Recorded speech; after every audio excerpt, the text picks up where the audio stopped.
मित्रांनो नमस्कार, मी विजय आणि आपण पाहताय आपलं बोल की भावा हे मराठमोळं यूट्यूब चॅनल. चॅनलवरती नवीन असाल, पहिल्यांदाच व्हिडिओ पाहत असाल तर चॅनल आपल्या लागली सबस्क्राईब करून ठेवा.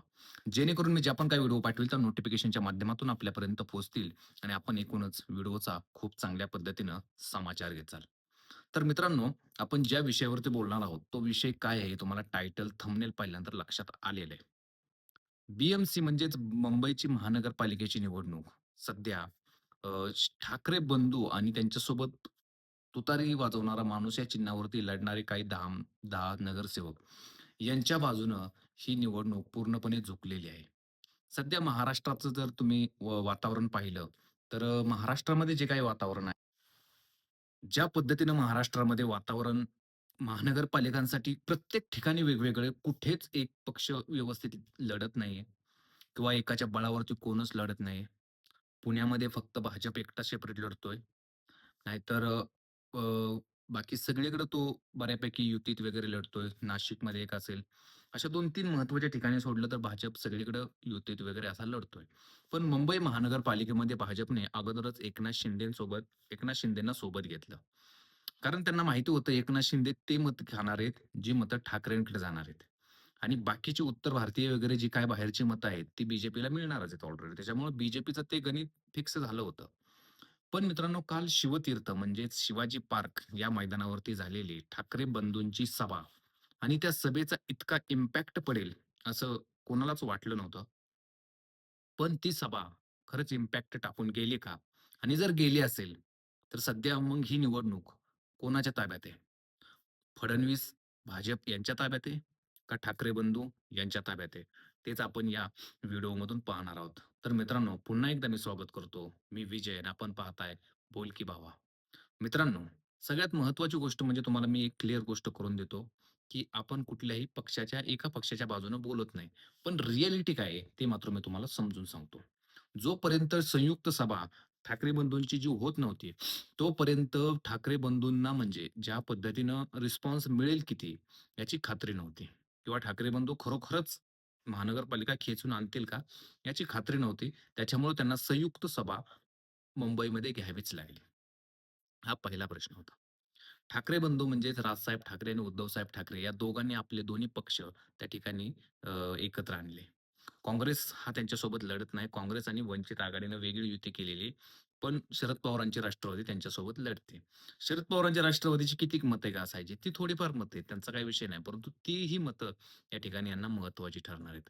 पण सगळ्यात महत्त्वाची गोष्ट म्हणजे संयुक्त सभेनं किंवा शिवाजी पार्कमधल्या राजसाहेब ठाकरे आणि उद्धवसाहेब ठाकरे या दोघांच्या भाषणानं मात्र मुंबईची निवडणूक गरकन 360 अंशामध्ये फिरली. आता ती कशी फिरली ते तुम्हाला या व्हिडिओमध्ये सांगतो. मित्रांनो, ज्यावेळेस राजसाहेब ठाकरे यांचं पहिल्यांदा भाषण झालं. पहिलीच सभा, संयुक्तिक सभा पहिलीच शिवाजी पार्कमध्ये जवळ-जवळ 20 वर्षानंतर ते आले. आता हे दोघे 20 वर्षानंतर येतायत, हे त्या ठिकाणी अ, बघण्यासाठी लोकांनी तोबा गर्दी केली होती. म्हणजे भरपूर गर्दी होती. आता विरोधी पक्षाचं काम असतं कुठलीतरी मोकळी बाकडं दाखवायची, मोकळ्या खुर्च्या दाखवायच्या आणि सांगायचं, की बघा इथं गर्दीच नाही. पण जिथं राजसाहेब ठाकरे एकटे गुढीपाडव्याला जी सभा घेतात, तिथं ते एवढी गर्दी करतात. त्यावेळेस ठीक आहे, संपूर्ण महाराष्ट्रातून पब्लिक आलेलं असतं बऱ्यापैकी. पण जे राजसाहेब ठाकरे एवढी सभेला गर्दी करतात, तिथं 2 पक्ष होते आणि मुंबईमध्ये शिवसेना सगळ्यात जास्त शिवसेना कुठं असेल तर मुंबईमध्ये. आणि मुंबईमध्ये शिवसेनेला एकट्या 10 आमदार मिळालेत.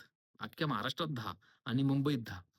त्याच्यामुळं मुंबईमध्ये त्यांचं जे काही प्रभुत्व आहे किंवा त्यांची जी काही ताकद आहे, ती स्पष्ट आपल्यासमोर नेहमीच दिसत आलेली आहे. त्याच्यामुळं मुंबईमध्ये शिवसेना आहे की नाही असं तपासण्याची गरज नाही.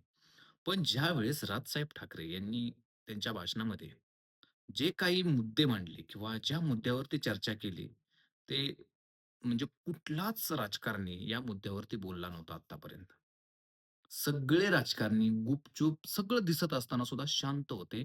पण राज ठाकरेंनी या सभा, शिवाजी पार्कची जी सभा गाजवली आणि त्या सभेमध्ये त्यांनी ज्या काही डिटेल्स सांगितल्या, अदानीनं कशा पद्धतीनं 2014 पासून आता 2026 पर्यंत कसा कब्जा केला. कसं सगळीकडून इंडियाचा आपले जे काही नकाशा आहे, भारताचा तो नकाशा दाखवला आणि त्याच्या भोवताली सगळ्या पद्धतीनं कसा अडाणीनं वेढा दिला. आणि अदानी हा गुजरातचा आहे. गुजरातचा उद्योगपती आहे. त्यात तो नरेंद्र मोदींचा मित्र आहे. त्यात तो शरद पवारांचा चेला आहे. त्याच्यामुळे शरद पवार आणि नरेंद्र मोदी या दोघांमुळं अदानी उभा राहिलाय. कारण सुरुवातीच्या काळात अदानीला कोणीही ओळखत नव्हतं. त्यावेळेस शरद पवारांनी साथ दिली आणि ज्यानंतर अदानीला सगळे ओळखायला लागले, त्यावेळेस नरेंद्र मोदी साथ देतात. आणि त्याच्यामुळं शरद पवार आणि नरेंद्र मोदी यांच्यामधला दुवा म्हणून अदानी काम करतात. यांना इलेक्शनसाठी लागणारा पैसा असेल, तो अदानी पुरवतात, असंही म्हटलं जातं.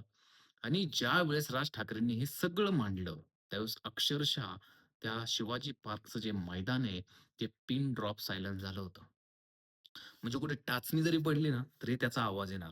असं स्पष्ट सगळं म्हणजे एकदम सायलेन्स लोकं झाली होती.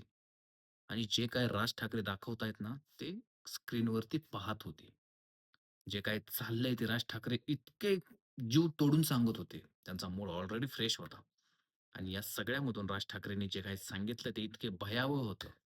कशा पद्धतीनं मुंबई गुजरातकडे नेली जाते.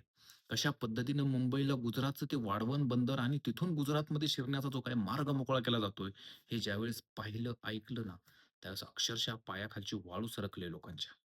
खरोखर मुंबईवरती भाजपनं असा काही कब्जा केला आहे, की ज्याच्यामुळं ही मुंबई काही दिवसात भाजपच्या मार्फत महानगरपालिकांच्या काही परवानग्या घेत ती मुंबई ठाण्याचा, पालघरचा काही भाग घेऊन गुजरातला जाईल. आणि गुजरातचं जे स्वप्न होतं, की मुंबई आमचं शहर आहे, जे आमच्याकडं पाहिजे ते स्वप्न पूर्ण होईल. आणि हे स्वप्न पूर्ण होऊन द्यायचं नसेल, तर ठाकरे बंधूंना नक्की मतदान करा. बाकी तुमची मतं कमेंट्समध्ये नक्की व्यक्त करा. असेच माहितीपूर्ण व्हिडिओ पाहण्यासाठी आपल्या चॅनेलला नक्की सबस्क्राईब करा. धन्यवाद. जय हिंद. जय महाराष्ट्र.